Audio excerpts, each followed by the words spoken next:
ಕೃಷ್ಣನಿಗೆ ಅತ್ಯಂತ ಪ್ರಿಯವಾದ ಒಂದು ತಿಂಡಿ ಅಂದರೆ ಅವಲಕ್ಕಿ. ಈ ಅವಲಕ್ಕಿಯಿಂದ ಏನೇ ಮಾಡಿ ನೈವೇದ್ಯ ಮಾಡಿ ಕೃಷ್ಣನಿಗೆ ಬಹಳ ಇಷ್ಟವಾಗ್ತದೆ. ಹಾಗೆ ಇವತ್ತು ನಾವು ಕೃಷ್ಣಾಷ್ಟಮಿಗೆ ಮಾಡುವಂತಹ ಒಂದು ಮನೋಹರ ಅಂತೇಳಿ ಒಂದು ಅವಲಕ್ಕಿಯ ಸಿಹಿ ತಿಂಡಿ. ಇದು ಮಾಡಲಿಕ್ಕೆ ಕಷ್ಟ ಏನಿಲ್ಲ, ಸುಲಭವಾಗಿ ಅದನ್ನು ತಯಾರಿಸಿಕೊಳ್ಬೋದು. ಮ್ಯಾಕ್ಸಿಮಮ್ ಒಂದು 1/4 ಗಂಟೆ ಒಳಗೆ ಇದನ್ನು ತಯಾರಿಸಿಕೊಳ್ಬೋದು. ಅದನ್ನು ಇವತ್ತು ಹೇಗೆ ಮಾಡೋದು ಅಂತ ಹೇಳೋದನ್ನು ಹೇಳಿಕೊಡ್ತಾ ಇದ್ದೇವೆ ಸ್ನೇಹಿತರೆ. ಮೊದಲಿಗೆ ಒಂದು ಬಾಣಲೆಯನ್ನು ಬಿಸಿಯಾಗಲಿಕ್ಕೆ ಇಟ್ಟು ಅದು ಸರಿಯಾಗಿ ಬಿಸಿಯಾದ ನಂತರ ಬಿಳಿ ಎಳ್ಳು 2 ಟೇಬಲ್ ಸ್ಪೂನಷ್ಟು ತಗೊಂಡಿದ್ದೇನೆ. ಅದನ್ನು ಚಟ ಅಂತೇಳಿ ಅದು ಸಿಡಿಯೋವರೆಗೆ ಅದನ್ನು ಹುರಿದುಕೊಳ್ಬೇಕಾಗ್ತದೆ.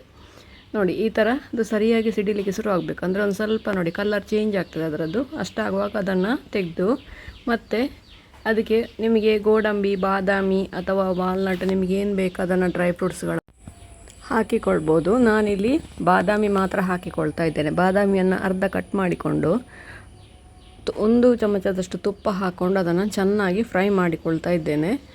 ಹಸಿ ಬಾದಾಮಿ ಹಾಕಿದರೆ ಒಂದಷ್ಟು ಟೇಸ್ಟ್ ಇರೋದಿಲ್ಲ, ಹಾಗಾಗಿ ಅದನ್ನು ಸ್ವಲ್ಪ ಫ್ರೈ ಮಾಡುವ. ಇದನ್ನು ಹುರಿದ ನಂತರ ಇದನ್ನು ತೆಗೆದಿಡುವ. ನಂತರ ಇದಕ್ಕೆ 2 ಕಪ್ಪಷ್ಟು ತೆಳು ಅವಲಕ್ಕಿ ಹಾಕಿಕೊಳ್ತಾ ಇದ್ದೇನೆ ನಾನು. ದಪ್ಪ ಅವಲಕ್ಕಿ ಆದರೆ ನೀವು ತುಪ್ಪದಲ್ಲಿ ಹುರಿದು ಹಾಕಿಕೊಳ್ಬೇಕಾಗ್ತದೆ. ನಾನು ಇಲ್ಲಿ ತೆಳು ಅವಲಕ್ಕಿ ತಗೊಳ್ತೇನೆ. ನಮ್ಮ ಮಂಗಳೂರು ಸೈಡಲ್ಲೆಲ್ಲ ದಪ್ಪ ಅವಲಕ್ಕಿಗಿಂತ ತೆಳು ಅವಲಕ್ಕಿಯೇ ಪ್ರಿಫರ್ ಮಾಡ್ತಾರೆ. ಹಾಗಾಗಿ ನಾನು ಇಲ್ಲಿ ತೆಳು ಅವಲಕ್ಕಿಯಿಂದನೇ ಮಾಡಿ ತೋರಿಸ್ತಾ ಇದ್ದೇನೆ. ತೆಳು ಅವಲಕ್ಕಿಯನ್ನು ಈಗ ಗರಿ ಆಗುವವರೆಗೆ ಅದನ್ನು ಫ್ರೈ ಮಾಡಿಕೊಳ್ಬೇಕು. ಕೈಯಲ್ಲಿ ಮುಟ್ಟುವಾಗ ಅದು ಹುಡಿ ಆಗಬೇಕು. ಅಲ್ಲಿವರೆಗೆ ದೊಡ್ಡ ಉರಿಯಲ್ಲಿ ಮಾಡಿದರೆ ಸೀದೋಗ್ತದೆ. ಇದು ಸಣ್ಣ ಉರಿಯಲ್ಲಿ ಒಂದು 3 ರಿಂದ 4 ನಿಮಿಷಗಳಷ್ಟು ಕಾಲ ಬೇಕಾಗ್ತದೆ ಇದಕ್ಕೆ. ಸಣ್ಣ ಉರಿಯಲ್ಲೇ ನೋಡಿ ಅವಲಕ್ಕಿ ಸಣ್ಣಗಾಗ್ತಾ ಬರ್ತದೆ, ಅದು ಚುರುಟಿಕೊಂಡು ಹೋಗ್ತಾ ಇರ್ತದೆ. ನೋಡಿ, ಈ ಹಂತದಲ್ಲಿ ನೋಡಿ ಈ ಥರ ಮುಟ್ಟಿದಾಗೆಲ್ಲ ಹುಡಿ ಆಗಲಿಕ್ಕೆ ಶುರು ಆಗ್ತದೆ. ಈ ಹಂತದವರೆಗೆ ಅದನ್ನು ಫ್ರೈ ಮಾಡಿ ಈಗ ಇದನ್ನೆಲ್ಲ ತೆಗೆದಿಡುವ ನಾವು. ನಂತರ ಇದಕ್ಕೆ 3/4 ಕಪ್ಪಷ್ಟು ಬೆಲ್ಲ ಹಾಕ್ಕೊಂಡಿದ್ದೆ. ನಾನು ಹಾಕ್ಕೊಂಡಿರೋದು ಆಣಿ ಬೆಲ್ಲ. ನಿಮ್ಮ ಹತ್ರ ಯಾವುದು ಬೆಲ್ಲ ಇದೆ ಅದನ್ನು ಹಾಕ್ಕೊಳ್ಬೋದು. ಇದರಲ್ಲಿ ಆಣಿ ಬೆಲ್ಲ ಅಂದರೆ ಅದರಲ್ಲಿ ಅಷ್ಟು ಕಸ ಇರೋದಿಲ್ಲ, ಹಾಗಾಗಿ ನಾನು ಡೈರೆಕ್ಟಾಗಿ ಹಾಕಿಕೊಳ್ತಾ ಇದ್ದೇನೆ. ನೀವು ಬೇರೆ ಬೆಲ್ಲ ಉಪಯೋಗಿಸೋದಂತಾದರೆ ಅದರಲ್ಲಿ ಕಸ ಇರ್ತದೆ, ಸೋಸಿಕೊಂಡು ಹಾಕಿಕೊಳ್ಬೇಕಾಗ್ತದೆ. ಇದಕ್ಕೀಗ ಒಂದು 2 ರಿಂದ 3 ಟೇಬಲ್ ಸ್ಪೂನಷ್ಟು ನೀರು ಸೇರಿಸಿಕೊಂಡು ಬೆಲ್ಲವನ್ನು ಪೂರ್ತಿಯಾಗಿ ಕರಗಲಿಕ್ಕೆ ಬಿಡುವ. ಪೂರ್ತಿಯಾಗಿ ಕರಗಿದ ನಂತರ ಇದರಲ್ಲಿ ಪಾಕ ತೆಗೆಯೋದು ಅಥವಾ ನೂಲೆಳೆದು ತೆಗಿಬೇಕು ಅಂತೇಳಿ ಏನಿಲ್ಲ. ಈಗ ನೀವು ಕುದಿದು ಬೆಲ್ಲ ಅಂಟಿನ ಹಾಗೆ ಬಂದರೆ ಸಾಕು. ನೋಡಿ, ಈ ಥರ ಅಂಟಾದರೆ ಸಾಕಿದು. ಇದಕ್ಕೆ ಈಗ ಒಂದು 2-3 ಟೇಬಲ್ ಸ್ಪೂನ್ ತುಪ್ಪ ಇಲ್ಲಿ ನಿಮ್ಮ ಆಪ್ಷನ್, ಬೇಕು ಅಂತಾದರೆ ಹಾಕ್ಬೋದು, ಬೇಡದ್ರೆ ಸ್ಕಿಪ್ ಮಾಡಿಕೊಳ್ಬೋದು. ಆದರೆ ಸ್ವೀಟ್ ಅಂತೇಳಿ ಅದು ದೇವರಿಗೆ ನೈವೇದ್ಯಕ್ಕೆ ಇಡೋದು ಅಂತೇಳಿ ತುಪ್ಪ ಹಾಕಿದರೆ ವಿಶೇಷ ಅದು. ಹಾಗಾಗಿ ಒಂದು 3 ಟೇಬಲ್ ಸ್ಪೂನಷ್ಟು ತುಪ್ಪ ಹಾಕ್ಕೊಂಡಿದ್ದೆ ನಾನಿಲ್ಲಿ.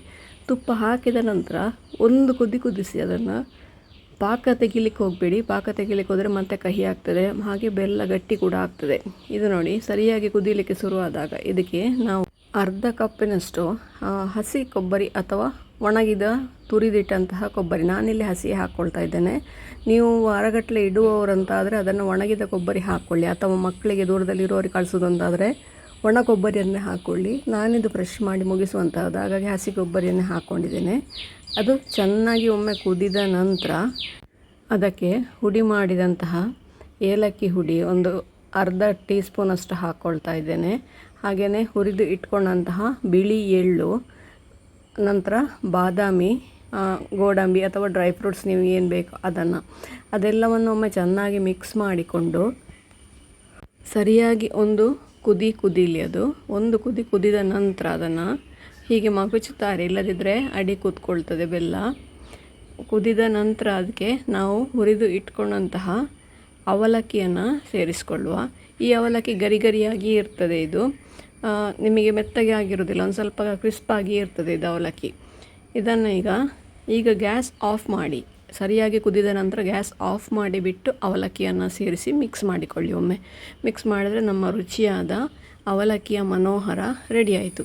ಇದೊಂದು ಟ್ರೆಡಿಷನಲ್ ಫುಡ್. ಇದು ಹಳೆಯ ಕಾಲದಿಂದ ಕೂಡ ಬಂದಂತಹ, ನಮ್ಮ ಅಜ್ಜಂದ್ರ ಕಾಲದಿಂದ ಕೂಡ ಕೃಷ್ಣಾಷ್ಟಮಿಗೆ ಇದು ದೇವರಿಗೆ ನೈವೇದ್ಯ ಮಾಡ್ತಾ ಇದ್ದಂತಹ ಒಂದು ಫುಡ್. ಇದು ಚೌತಿ ತನಕ ಕೂಡ ಇದು ಉಳಿತದೆ. ಇದು ಈ ಸತಿ ಅಷ್ಟಮಿಗೆ ಖಂಡಿತ ಇದನ್ನು ಟ್ರೈ ಮಾಡಿ ನೋಡಿ ಸ್ನೇಹಿತರೆ. ಹೇಗಾಯಿತು ಅಂತೇಳಿ ನಮಗೆ ಕಮೆಂಟ್ ಮೂಲಕ ತಿಳಿಸಿ, ಲೈಕ್ ಕೊಟ್ಟು ಶೇರ್ ಮಾಡಿ. ನೀವಿನ್ನೂ ನಮ್ಮ ಚಾನಲನ್ನು ಸಬ್ಸ್ಕ್ರೈಬ್ ಮಾಡ್ಕೊಳ್ಳಿಲ್ಲ ಸಬ್ಸ್ಕ್ರೈಬ್ ಮಾಡಿಕೊಂಡು ಪಕ್ಕದಲ್ಲೇ ಇರುವ ಬೆಲ್ ಐಕಾನನ್ನು ಒತ್ತಿ ನಮ್ಮನ್ನು ಸಪೋರ್ಟ್ ಮಾಡಿ. ನಮ್ಮ ಇನ್ಸ್ಟಾ ಹಾಗೂ ಫೇಸ್ಬುಕ್ ಪೇಜನ್ನು ನೀವು ಫಾಲೋ ಮಾಡ್ತಿಲ್ಲ ಅಂದರೆ ಅದನ್ನು ಕೂಡ ಫಾಲೋ ಮಾಡಿ. ಮುಂದಿನ ವಿಡಿಯೋದಲ್ಲಿ ಹೊಸ ಅಡುಗೆಯೊಂದಿಗೆ ಇನ್ನೊಂದು ಹೊಸ ರೆಸಿಪಿಯೊಂದಿಗೆ ಪುನಃ ನಿಮ್ಮನ್ನು ಭೇಟಿ ಆಗ್ತೇನೆ. ಧನ್ಯವಾದಗಳು.